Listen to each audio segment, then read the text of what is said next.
Hi everyone, welcome to Microscope Monday. Each Monday I'm going to be posting a video of an object that has been magnified up to 60 times using this clip-on smart device microscope. I hope you got your guesses in because now it's time to reveal what last Monday's object was.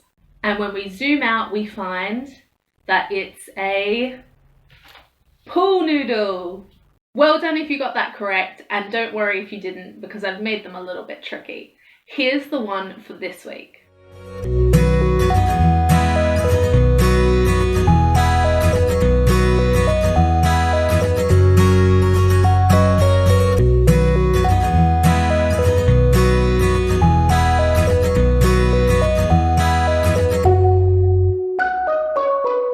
If you have a guess, please leave it in the comments down below or post it on Twitter and come back next Monday to see if your guess was correct and to discover what the next object is. The microscope I'm using throughout this series is a clip-on smart device microscope from the Curiosity box.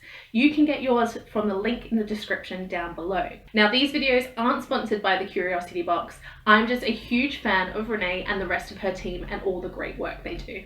Subscribe if you'd like to see more of these Microscope Monday videos every Monday and other Science from Home videos every Wednesday. And thank you so much for watching. Bye!